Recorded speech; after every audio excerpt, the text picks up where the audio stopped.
हुई और ना ही इस पे खर्च होने वाला पैसा रुका। और बाद में नमामि गंगे करके एक प्रोजेक्ट को लॉन्च किया गया जिसमें 460 करोड़ फिर से यमुना की सफाई के लिए दिए गए। कि साल 2017 से 2021 तक वजीराबाद स्ट्रेच से ओखला तक यमुना को साफ करने के लिए 6800 करोड़ रुपए खर्च किए जा चुके हैं। और जब हमने वहां विजिट किया तो वहां लिटरली एक नाले से भी गंदी स्मेल थी और पानी एकदम काला। अकेला दिल्ली जल बोर्ड ही यमुना की सफाई के नाम पर 2015 के बाद 1200 करोड़ रुपए खर्च कर चुका है। इसके ऊपर से दिल्ली के एनुअल बजट में हर साल यमुना की सफाई के लिए एक बजट बनता है। सेंट्रल गवर्नमेंट भी कुछ टाइम बाद बजट एलोकेट करती रहती है और बार बार यही बात की जाती है कि इन फंड से दिल्ली में सीवेज प्लांट्स बनाए जाएंगे जो यमुना में जाने वाले अनट्रीटेड वेस्ट को साफ करने का काम करेंगे, जिससे यमुना का पॉल्यूशन कम हो जाएगा। लेकिन कितने अनट्रीटेड वेस्ट को साफ किया जा रहा है उसका पूरा प्रूफ आपने लैब रिजल्ट्स में देख लिया होगा। दिल्ली के अंदर टोटल 37 एसटीपीज हैं, यानी सीवेज ट्रीटमेंट प्लांट्स, जिनमें आधे से ज्यादा ट्रीटमेंट प्लांट्स तो काम ही नहीं करते। केवल 10 प्लांट्स ऐसे हैं जो पॉल्यूशन कंट्रोल बोर्ड के द्वारा सेट किए गए पैरामीटर्स के अकॉर्डिंग वेस्ट को ट्रीट कर पा रहे हैं, यानी कि 27 प्लांट्स काम ही नहीं कर रहे। तो अभी जो एग्जिस्टिंग इंफ्रास्ट्रक्चर है वो भी पूरी तरीके से वर्किंग नहीं है। इसके अलावा दिल्ली जल बोर्ड ने पर डे जो सीवेज ट्रीटमेंट कैपेसिटी का टारगेट 2023 और 24 के लिए रखा था वो भी पूरा नहीं हो पाया। कुल मिलाकर यमुना की सफाई पर अभी तक कई हजार करोड़ खर्च किए जा चुके हैं, बहुत सारी स्कीम्स लॉन्च की गई, टारगेट्स सेट किए गए, लेकिन ये सब पेपर्स तक सीमित है। एक्चुअल में प्रैक्टिकली इस चीज का कोई भी रिजल्ट देखने के लिए नहीं मिलता। अब जब इन प्रोजेक्ट्स के फेलियर की बात किसी पॉलिटिकल पार्टी या पॉलिटिशियन से करोगे तो वो किसी दूसरी पार्टी पे ब्लेम डाल देगा। इसी तरीके से इन पॉलिटिशियंस का ब्लेम गेम चलता रहेगा और यमुना आने वाले रिसेंट ईयर्स में भी साफ नहीं होगी। कभी नहीं हुई यमुना सफाई, बस खाली थोड़ा बहुत जो है साहेब सिंह वर्मा जिस टाइम पे मुख्यमंत्री थे उस टाइम पे उन्होंने थोड़ा बहुत काम किया है और बाकी किसी ने कोई काम नहीं किया। सब अपना आते हैं, पेट भरते हैं और खाते हैं और चले जाते हैं। कहते हैं कि हम तो जमुना साफ नहीं करेंगे तो हमें वोट मत देना, दोबारा वोट मांगने नहीं होगा। आज जमुना पहले से बदतर स्थिति में पड़ी है।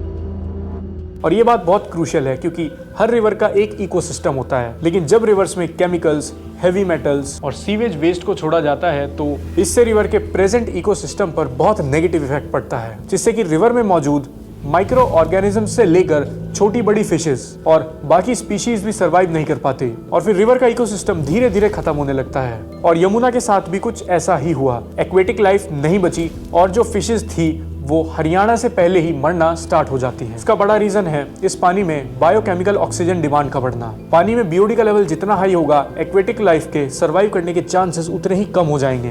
पिछले साल की दिल्ली पॉल्यूशन कंट्रोल बोर्ड की एक रिपोर्ट में बताया था कि दिल्ली में एंटर करने से पहले यमुना का बीओडी लेवल 2 mg लीटर था, जो ओखला के पास आते आते 85 mg पर लीटर हो गया, यानी कि 42 गुना ज्यादा। और इसीलिए कई बार ऐसा भी होता है कि जब यमुना का पॉल्यूशन लेवल बहुत हाई चला जाता है तो दिल्ली के बहुत सारे एरियाज में वाटर सप्लाई रोक दी जाती है, जिसमें कि लटियंस दिल्ली का एरिया भी शामिल है, जो कि दिल्ली के सबसे पॉश एरियाज में आता है, जहां मैक्सिमम गवर्नमेंट मिनिस्टर्स के ऑफिसेज मौजूद हैं। ये दिल्ली गवर्नमेंट जिस टाइम पे आई थी उस टाइम पे बोली थी कि मैं टैंकर माफिया है, टंकी माफिया, और पानी को लोगों को कम से कम पानी की सुविधा शुद्ध मिलेगी। आज के दिन में टैंकर माफिया भी हैं और एक नया चल गया है टंकी माफिया। लोगों ने गांव-गांव, गली-गली में टंकी लेके बैठे हैं। 10 रुपये की बोतल लेके जाओ, आप 10 रुपया दो, वो बोतल पानी भर के लेके आओ, वो भी लाओ घर में। वो भी पानी बोर का ही है, वो भी सेफ पानी नहीं है। लोगों ने अपने घर में वाटर फिल्टर लगा रखा, फिल्टर भी अच्छे से नहीं, सस्ते के चक्कर में लोगों को बीमारियां बांट रहे हैं। नदियां किसी भी देश के लिए फ्रेश वाटर रिसोर्स मानी जाती हैं, लेकिन यमुना जैसी नदी में से पानी पीना हम इमेजिन तक नहीं कर सकते, वो भी देश की कैपिटल में। आप दुनिया की पुरानी से पुरानी सिविलाइजेशन उठा के देख लो, सबका ओरिजिन नदी के किनारे पर ही मिलता है और उसका रीजन भी यही है। आज भी यमुना और गंगा जैसी रिवर्स को नॉर्थ इंडिया की बड़ी इकोनॉमिक बैकबोन कहा जाता है, क्योंकि इन दोनों नदियों के किनारे की लैंड दुनिया की सबसे फर्टाइल लैंड में से एक है। लेकिन जब एक्चुअल सिचुएशन पर नजर पड़ती है तो रियलाइज होता है कि इंडियन अपने फ्रेश वाटर रिसोर्सेज की कदर ही नहीं करते। सिर्फ बोलने के लिए कह देंगे कि नदियां पूजनीय हैं, लेकिन एंड में कूड़ा उन नदी में ही फेंकेंगे। इंडिया के अंदर टोटल 361 छोटी बड़ी रिवर्स हाईली पॉल्यूटेड हैं। सीपीसीबी की रिपोर्ट भी यही सजेस्ट करती है कि इंडिया में 50% से ज्यादा रिवर्स ऐसी हैं जिनका पानी पिया ही नहीं जा सकता। जब समर सीजन आता है तो चेन्नई, दिल्ली और मुंबई जैसी सिटीज के लोग पानी पीने के लिए कई किलोमीटर की लाइन में लगते हैं और टैंकर्स का वेट करते हैं। रिपोर्ट्स बताती हैं कि साल 2050 तक इंडिया में 50% डिस्ट्रिक्ट्स और 30 बड़ी सिटीज ऐसी होंगी जो सीवियर वाटर स्कैर्सिटी फेस करेंगी। नीति आयोग की रिपोर्ट ये सजेस्ट करती है है कि 2040 तक 40% पॉपुलेशन के पास ड्रिंकिंग वाटर नहीं होगा, यानी कि 60 करोड़ लोग। आज भी भारत में हजारों लोग वाटरबोर्न डिजीज का शिकार होते हैं। जो लोग स्लम एरिया से बिलोंग करते हैं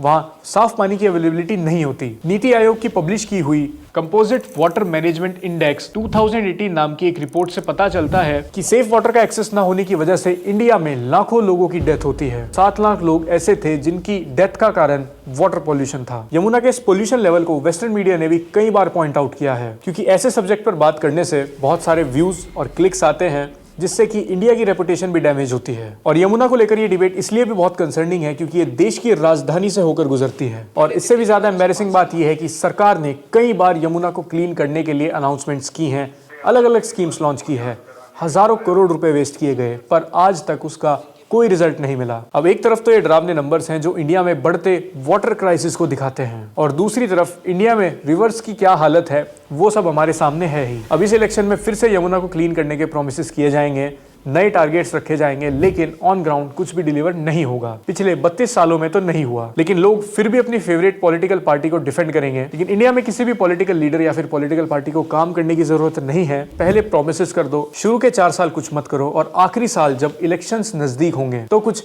पेड पॉडकास्ट और पॉलिटिकल पीआर कैंपेन्स चला दो। लोग फिर से आपके फेक प्रोमिसेस के ट्रैप में फंस जाएंगे और कोई भी क्वेश्चन नहीं करेगा। और साथ ही में इंडिया के अंदर फ्रीबीज, कास्ट, इतने सारे और इश्यूज हैं कि जो एक्चुअल मुद्दे हैं जिन पे बात होनी चाहिए उन पे सरकार को कोई क्वेश्चन करता ही नहीं। तो जब तक आम लोग अपनी इंटेलेक्ट नहीं बढ़ाएंगे, वो एक्चुअल इश्यूज के बारे में नहीं जानेंगे, तब तक चेंज। अभी क्या हुआ, 2 फरवरी की बात है, ग्रैमी के जो एनुअल अवार्ड्स हैं वो चल रहे थे और उसमें कॉनिये वेस्ट पहुंच गया और उसकी वाइफ साथ में थी, और उसकी वाइफ ने लिटरली कुछ भी नहीं पहना हुआ था, कुछ भी नहीं। ये ग्लोबल न्यूज़ में बहुत ज़्यादा वायरल हुई है चीज़, इंडियन न्यूज़ में इतनी वायरल होती नहीं है। और मैंने जैसे ये न्यूज़ देखी तो मेरे को रियलाइज़ हुआ कि भाई इस बारे में मेरे को काफ़ी कुछ पता है, तो मैं एक बार बताना चाहिए लोगों को, क्योंकि जिसको भी इस बारे में पता चला होगा उसको लगा होगा कि भाई बंदा जो है वो पीआर कर रहा है और बहुत ही गंदी वाली मार्केटिंग है और लोग जो है वो ऑलमोस्ट पागल ही हो चुके हैं। तो एक्चुअली में केस इतना सिंपल नहीं है, केस थोड़ा सा कॉम्प्लेक्स है और बड़ा क्लासिक केस है ये जानने का कि भाई इंसान को क्या नहीं करना चाहिए लाइफ में। कॉनिये वेस्ट ये अमेरिकन रैपर है, अच्छा खासा फेमस है और पैसे वाला भी था, और अभी है या नहीं है वो स्टोरी में आपको पता चलेगा आगे। ये ग्रैमी अवार्ड्स में आया, इसने फोटो वगैरह खिंचाई, और फोटो खिंचाने के लिए ही बस इसकी जो वाइफ थी उसने अपना कोट उतारा था और कोट के नीचे तो कुछ खास था ही नहीं। उसके बाद ये चला गया वहाँ से। कुछ लोग कह रहे थे कि ग्रैमी ने इसको इनवाइट नहीं किया था, इसलिए पुलिस ने जो है उसको भगा दिया क्योंकि वो अनइनवाइटेड था। लेकिन बाद में जब कुछ सोर्सेस से बात हुई ग्रैमी ऑफिशियल्स के पास वालों से, तो ये खुद ही चला गया था कॉनिये वेस्ट, किसी ने भगाया नहीं था इसको। अब इसकी लाइफ स्टोरी पे आता हूं। पहले टाइम था अराउंड 2005 का। उस टाइम कॉनिये वेस्ट जो है वो ठीक ठाक रैपर था, एक पर्सनैलिटी बन चुका था, सेलिब्रिटी काइंड ऑफ, लेकिन बहुत ज्यादा पॉपुलर नहीं था और बहुत पैसे वाला भी नहीं था। उस टाइम क्या हुआ, एक हरिकेन आया था, हरिकेन कटरीना, आपने नाम भी सुना होगा, बड़ा फेमस था। उसमें बहुत ज्यादा नुकसान हुआ था। न्यू ऑर्लिन्स में बहुत सारे घर जो है वो बेघर हो गए थे लोग, और बहुत डिस्ट्रक्शन हुआ था, लोगों के पास खाने को नहीं था और पे छत नहीं थी। और उस टाइम जो गवर्नमेंट थी वो थी जॉर्ज बुश की, रिपब्लिकन कैंडिडेट। अब अमेरिका में 2 पार्टियां, एक रिपब्लिकन्स और एक डेमोक्रेट्स। रिपब्लिकन्स में ये ट्रम्प आते हैं, जॉर्ज बुश। जो डेमोक्रेट्स वाली पार्टी है जो बाइडेन, बराक ओबामा। जो डेमोक्रेट्स हैं वो लिबरल टाइप ऑफ लोग हैं, खुले विचार टाइप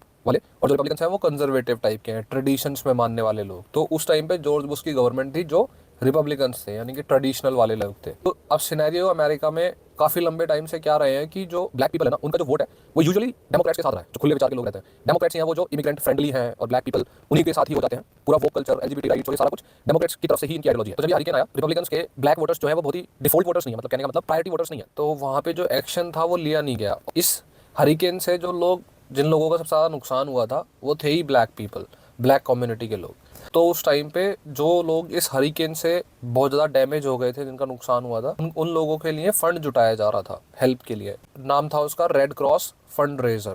अब इसमें इन्होंने कॉनिये वेस्ट को लिया था कि वो टीवी पे जाके अपील करे लोगों से, ताकि लोग जो है वो पैसे डोनेट करें और लोगों की हेल्प करी जा सके। कॉनिये वेस्ट जो है वो खुद ही एक ब्लैक पर्सन है, तो वो भी काफ़ी इमोशनली इस चीज़ के लिए रेडी था। और वो सिर्फ रेडी नहीं था, वो पूरी सिचुएशन पे बहुत ज़्यादा गुस्सा था कि अमेरिकन प्रेसिडेंट जो है या करंट रूलिंग पार्टी जो है वो कुछ खास कर नहीं रही है लोगों के लिए, जो लोग सफ़र कर रहे हैं सिचुएशन में, क्योंकि वो ब्लैक पीपल हैं।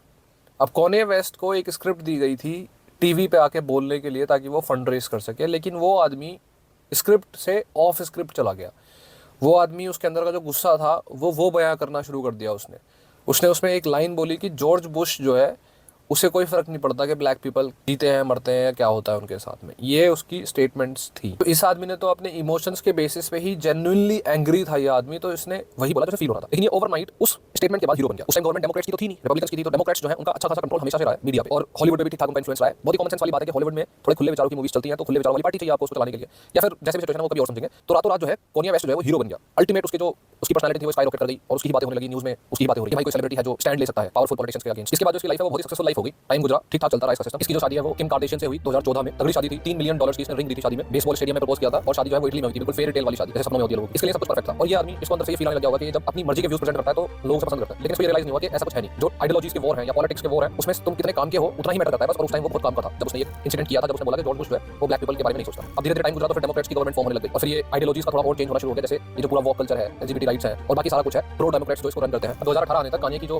वाइफ थी किम कार्दाशियन, उसकी डॉटर भी हो चुकी थी, बच्ची भी हो चुकी थी। 2018 आने तक कान्ये वेस्ट को धीरे धीरे अंदर से रियलाइज होना शुरू हुआ कि भाई जो मैं कर रहा हूँ वो इतना अच्छा नहीं है, मतलब ये रिलीजन की तरफ मूव करना शुरू कर दिया, थोड़ा ट्रेडिशंस की तरफ, कि गालियां देना गानों में अच्छी बात नहीं है, और मेरी बेटी हो गई है, और न्यूडिटी अच्छी बात नहीं है, फैमिली वैल्यूज बहुत मैटर करती हैं, और ये सारी चीजें जो थी वो कहीं ना कहीं डेमोक्रेट्स के एंटी जा रही थी और रिपब्लिकन्स के सपोर्ट में जा रही थी। 2014 में इसकी शादी हुई थी, और 2014 में इसकी बेटी हुई थी, नॉर्थ उसने नाम रखा था, और 2018-19 तक वो 4-5 साल की होगी। और ये यूजुअली नेचर में होता है कि इंसान जब पैदा होता है ना, और उसके बाद टीनेजर वगैरह बनता है, तो उसका जो सोच होती है वो काफी लिबरल होती है। धीरे धीरे जैसे उम्र बढ़ती है, वो 30-35 के ऊपर पहुंचता है, तो हर कोई कंजर्वेटिव बनने लग जाता है धीरे धीरे। अब 2018 में क्या हुआ, ट्रम्प की गवर्नमेंट थी, और पॉलिटिक्स जो है वो काफी एक तरीके से मान सकते हो कि उफान ले रही थी। आप क्या बोल रहे हो सब कुछ मैटर करता है। तो कोनिया वेस्ट ने क्या किया, ये आदमी व्हाइट हाउस गया और ट्रम्प से मिला, 2018 की बात है, और इसने काफी कुछ बोला। इसने वो मागा हैट भी पहनी, और मागा हैट जो है वो ट्रम्प के इलेक्शन के टाइम पे ही डेवलप हुई थी, मेक अमेरिका ग्रेट अगेन। और इसने बोला कि ट्रम्प जो है वो एक फादर फिगर की तरह है उसके लिए, और इसने बहुत कुछ बोला। उसमें से एक लाइन तो ये भी बोली कि डेमोक्रेट्स जो है वो हमेशा ब्लैक पीपल के वोट लेते हैं और उन्हें बेवकूफ़ बनाते हैं। मतलब ब्लैक पीपल के पास कोई पॉलिटिकल फ्रीडम नहीं है, उनके पास कोई ऑप्शन नहीं है।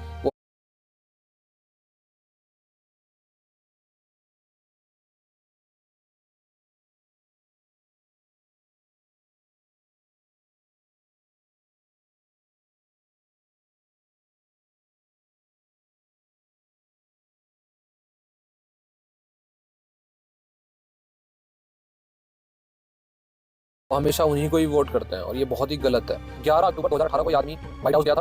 12 अक्टूबर 2018 को मीडिया ने गंदे तरीके से इस पर अटैक करना शुरू कर दिया। CNN ने इसको मेंटली इल बोला, पैनलिस्ट वगैरह बुला के इसके ऊपर हंसे। MSNBC करके एक न्यूज़ पोर्टल है, वहाँ पे इसकी दिमागी हालत सही नहीं बताई गई, और काफी मजाक उड़ाया गया। और वो कुछ शोज देखे होंगे आपने जो लेट नाइट शोज होता है, उन शोज पे भी काफी मजाक उड़ाया गया। मतलब वही मीडिया जिसने कोनिया वेस्ट को हीरो बनाया था, उसी ने इसको मतलब गंदे तरीके से बेइज्जत कर दिया। और ये जो गंदे तरीके का बैकलैश हुआ था, इससे कोनिया वेस्ट की जो है वो दिमागी हालत लिटरली थोड़ी सी दिक्कत कर गई। इस इवेंट के बाद में ये जो फेम है या जो ग्लोबल सोशल मीडिया प्रेजेंस है, उससे वो गायब हो गया, और वो 1-2 साल फिर वापस नहीं आया। यूजुअली दिखा नहीं कहीं ज्यादा। कुछ लोग बोलते हैं